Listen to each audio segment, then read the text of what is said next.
สบายดีสาวสวนอุดมฟาร์มมาวันนี้เราจะพาทุกคนมาเบิ่งตอนนี้ไอ้น้องเขากำลังกะเกียมจะเทพื้นหรือว่าปรับพื้นให้มันเปียกเนาะจะเฮ็ดเป็นบ่อนไทยฮูปุตุตวงที่ว่าให้สร้างมาทาสีเนาะคือมีตีอันนี้เป็นไอ้น้องเขากำลังผสมปูนจะเกียมเทเนาะเฮ็ดกว้างบ่อยแบงประมาณจากแม่นนี่7 คูณ 11 7 คูณ 11เอาเบิ่งเฮ็ดเบิ่งไกลๆวันนี้บรรยากาศดีขนาดเมตรยาว10 เมตรแดดบ่ร้อนด้วยมื้อนี้บ่ฮู้ฮู้ก็บ่งามตะกี้พื้นมันบ่เพียงปานใดเนาะมันก็เลยว่าเฮ็ดให้แขกบ่อยากมาถ่ายรูปปานใดอันนี้เขาก็จะเทให้มันเสมอแล้วเขาจะปลูกบางทีอาจจะปลูกดอกทองอุไรเนาะไปข้างๆนี่ประดับอีกบ่แม่นฝนตกอีกบ่นี่อันนี้เขาจะใช้ใบเมดพร้อมเลยเนาะที่การทีทางใบเมดตัวนกอีหมูมันสิบ่มากวนวันนี้เบิ่งนกอีหมูเบิ่งไม่หมูมาจอกเลยได้เดี๋ยวมันเททางแล้วมันก็จะมาเหยียบเป็นนันเอกลักษณ์ให้แหละมื้อนี้แล้วบ่เนี่ยแล้วบ่จะเสียแล้วจะสีมาแล้วตัวผสม แล้วตัวผสมติจะเสียแล้วก็สิได้อยู่เครื่องนึงนะตัวสีดอกสีนี่ยิ้มรอได้สียิ้มใส่กล้องมึงดูสียิ้มใส่กล้องมึงเพื่อมีผู้สาวสนใจเด้จะสีหัวเลย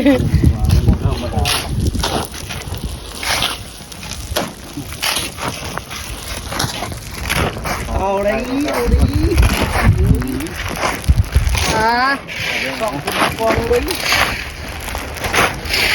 ได้ปูนประมาณจากต้นนี่ประมาณเกือบ2 ต้นเฮ็ดกล่องละ3 เป่าเลยต้นนึงก็จะได้เกือบครึ่งนึงเฮ็ดบ่สูงหลายมันบ่นี่มันจะเทบางๆเนาะประมาณ 4-5 เซนนะเราไม่ได้เอารถนักเขามาเหยียบเลยอันนี้เขาจะเฮ็ดเป็นสถานที่ถ่ายรูปซื่อๆเนาะทุกคนอนาคตเขาจะปลูกดอกทองอุไรบ่ใส่ข้างๆนี่เพื่อประดับแต่ยังบ่ฮู้คือกันแต่ก็น่าจะมีเนาะเพราะว่าตกแต่งให้มันสวยงามเพิ่มขึ้นนี่เขาก็ปรับดินแล้วก็เกี่ยมทีแล้วก็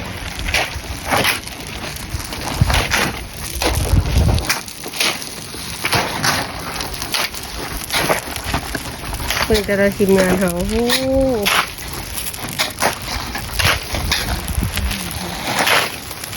มือ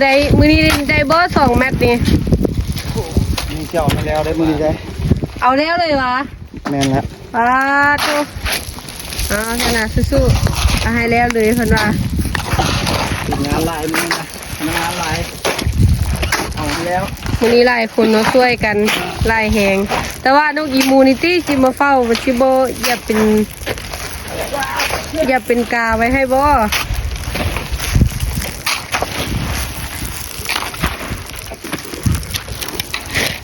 คนดูสิลงเลยนะฝนก็ตกแต่ว่าฝนลินๆซื่อๆเนาะบรรยากาศกำลังดีใครก็แดดร้อนอยู่บุตรคนแต่หิมะที่ลงต้องบอกงานไม่เศร้างานสองและ3เอาเป็น3 ของ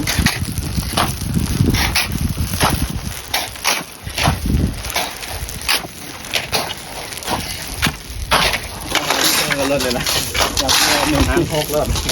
อันนี้แม่นอยู่ข้างร้านอาหารเขาเนาะทุกคนคาเฟ่ข้างร้านอาหารห้องแอร์อันนี้ก็เป็นโซนถ่ายรูปนี่จะเป็นร้านอาหาร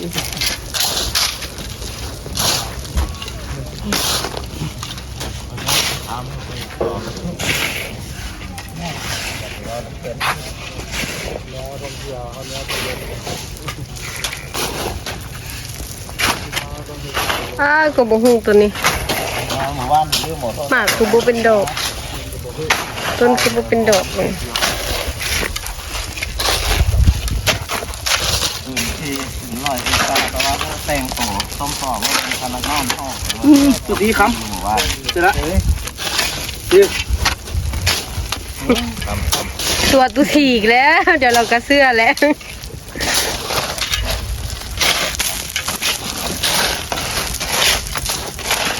ไปเดี๋ยวนี้ก็เนี่ยมองมา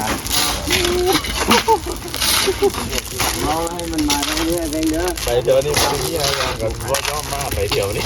มื้อนี้น่าจะแล้วอยู่เนาะทุกคน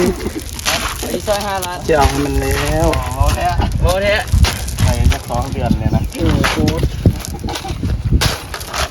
ไม่ได้เมียบ่ย่อมกลับบ่ย่อมเต้านะเดี๋ยวนี้ อันนี้เฮาใส่หินกับทรายเพราะมันบ่ผสมนี่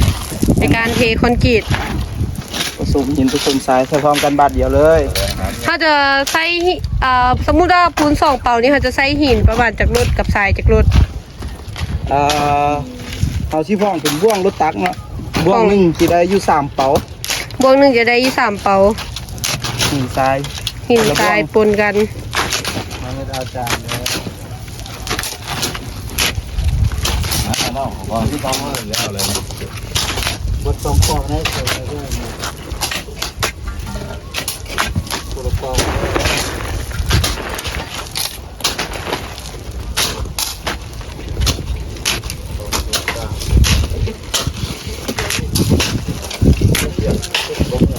เป็นตัวบอกคนบอกถูก จะพักก่อนนะก่อนหลายมื้อเราเอาไปกับพวกแม่พวกค่อยนี่ว่าพอจะเด้งนะทานในตัวมัน ในการที่ว่าเฮาเทแบบนี้เนาะมันก็จะช่วยลดต้นทุนเฮาไปได้หลายเนาะทุกคน พักก่อนเราว่ามอง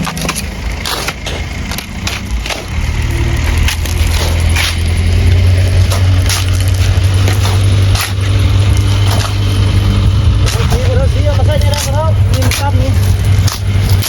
แค่ค่าดองนี่ศาสตร์เป็นมาอีกแบบ8,000นั่นเองรู้ไปรู้มากเลยจบกันก็เนาะก็เขาก็มาตื่นเลยมันน้ำวันนี้เอาใส่ยางก็เอาไปอย่างเอาได้ก็ได้อย่างใส่ยางจะมานะ เป็นยังไงมัมเจ้าบอกมื้อนี้น่ะตามื้อนี้ผู้สาวบ่ได้เห็นหน้าเห็นตาเปิดหน้ามึงดู ตรงนี้อบผิวตรงนี้ เอาเปิดได้เพิ่นเบิ่งแหน่ มันโจรละตรงนี้ โอ้ยมีพนักงานรออยู่ที่ผู้เดียวก็ที่คุยไว้แล้วว่า ใส่หนาปล่อยใส่หา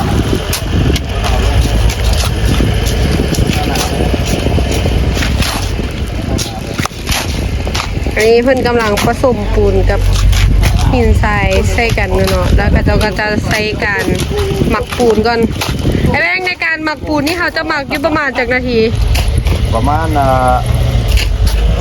4-5 นาทีพอดีให้มันในเนี่ยมันคนเก่า โอ้ คนง่าย 4-5 นาที นั่นแหละ หรือว่าคันเอาให้มันในอีหลีกาประมาณ10 นาทีเนาะ แมน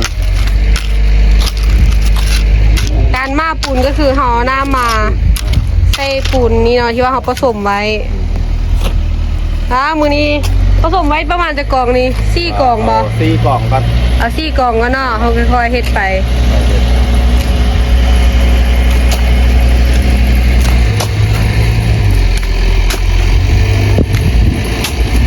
ได้เลยลูกเปิดได้เลย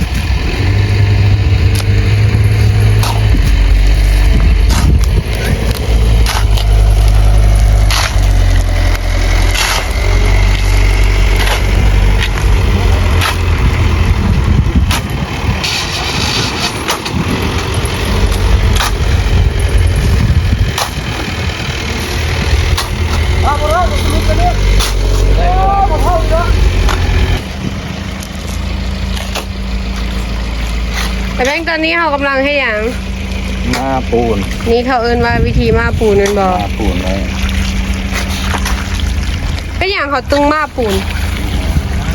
หน้าปูนมาน้ำไว้ อ๋อมาปูนมาน้ำให้มันใน คนง่าย โอ้ คนใน คนง่ายหรือว่าผสมง่ายนั่นบ่ แหละผสมง่าย ตัวนี้เขากองนี้เขาใส่ปูนจากเป่านี่ 3 3 เป่านั่นบ่ แล้วก็3 ต่อ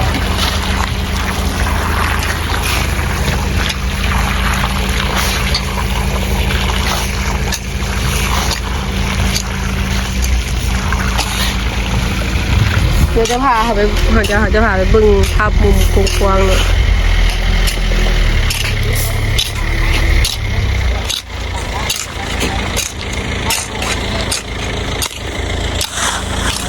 นี่ก็จะเป็นบอลไทยโฮม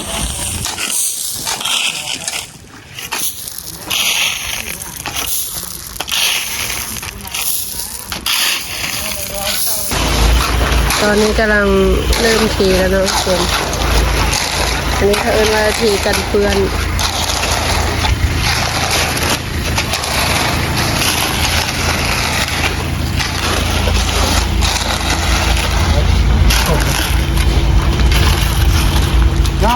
ออกหมดเลยละ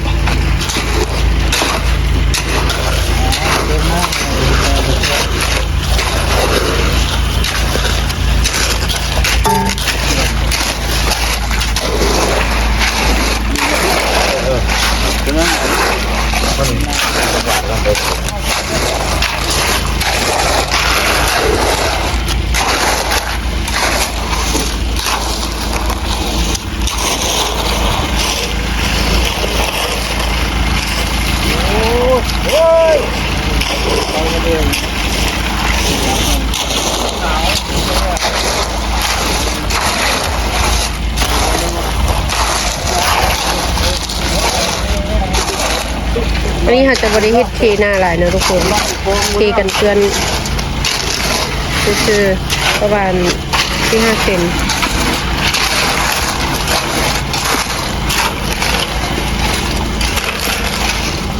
จะให้ก็จะเป็นคนปาด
ภาพ3 มิติ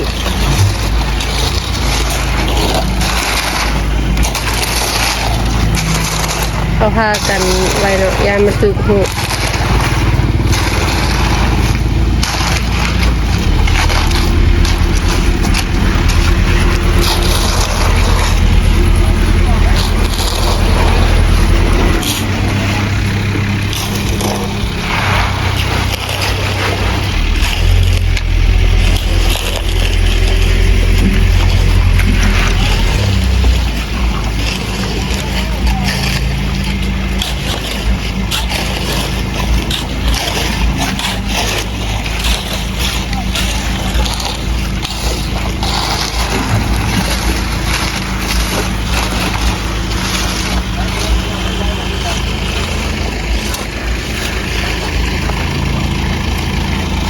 มีหลายกองประมาณ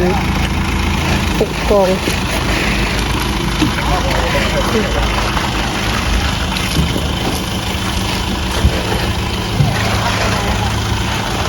อันนี้กำลังมาไว้มาเพื่อที่ว่าให้มันได้ผสมง่ายนะเทง่าย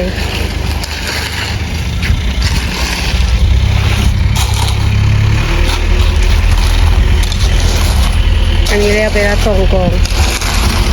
ไอ้ไทยแกจะเป็นคนปาดมันน้ำคนมันน้ำหลัก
โยง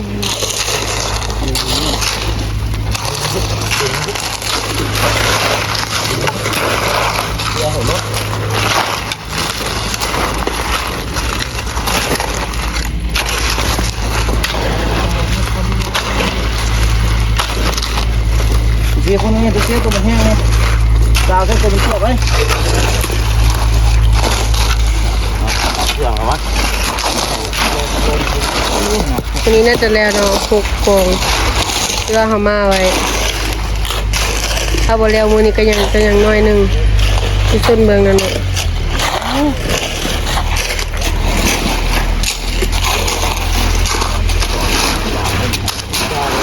เอาแล้วเลยตี้มื้อนี้น่ะ แล้วเลย น้อยเดียวนี้ทีแล้วซะ เอาแล้วอันนี้เดียวจบจะเอาให้มันแล้วนี่นะเอาตรงนี้คุณสักคนแล้ว ตีกันเปื้อนนะทุกคน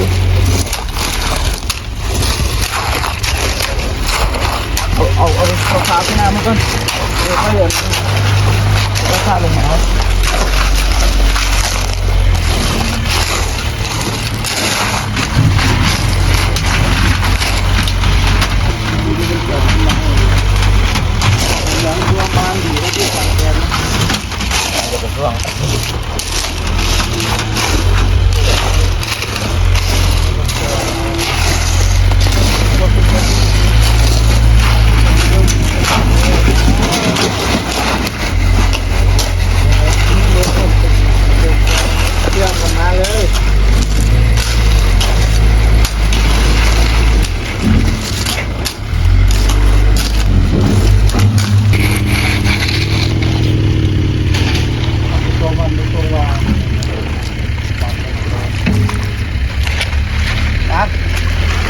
ชวนมาให้เดี๋ยวกันตา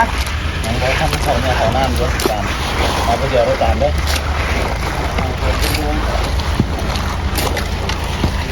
ยังไงเอาไปถ้าจานล้อมบนลูกเมื่อนะจ้า แล้วก็ รถรถใช่ไหมเรื่องของตัวนี้ใจคอยรถเราจัดให้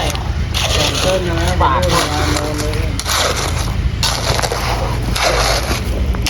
พ่อดูกิน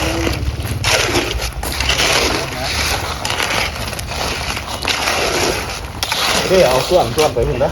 ให้ทุกคนให้ยืนนี่เอาไว้ก่อนยืนเอาเนี่ยนะอันนี้จะเต็มทุกคนนะซ่อมนะ ใช้คนนั่นเนี่ย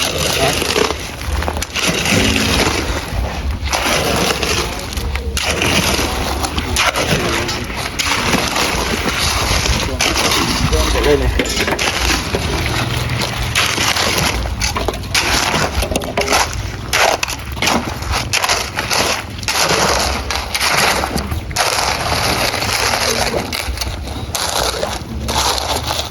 โอ้ยโลกจอมโลก ลงมาดูจ้าทุกคนก็เอาขาวันนี้ขาดเลยนี่มีกิจกรรมเป็นกดตัวตรงนี้นะป่าเนี่ยป่าก็ผมก็ได้หลังนะน้ำปูนจังนะแล้วนะอ่ะเป็นมอบไม่ดีแล้ว นี่ใส่ก็ล่ะไม่ใส่เส้นหม้อเหรอ บัวจำกากันมาแล้วมัดกันนะมาครับมาดิ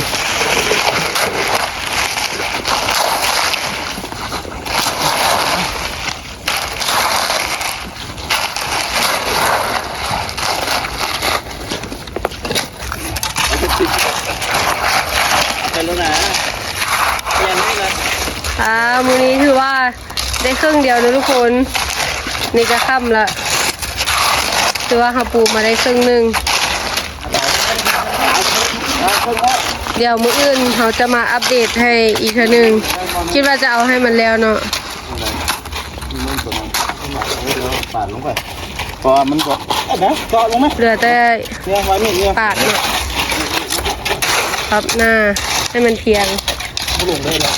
เดี๋ยวไอ้เด้อ แล้วไอ้เจาะลงมา อันนี้จะพาเบิ่งภาพกวางมันจะเป็นมุมข้างๆมาถ่ายรูปอยู่มุมนี้เนาะงามด้วยทุกคน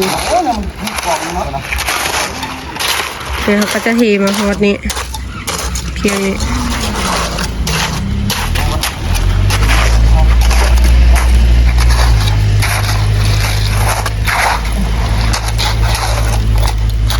เป็นเมื่อไรก็เป็นอะไรเนี่ย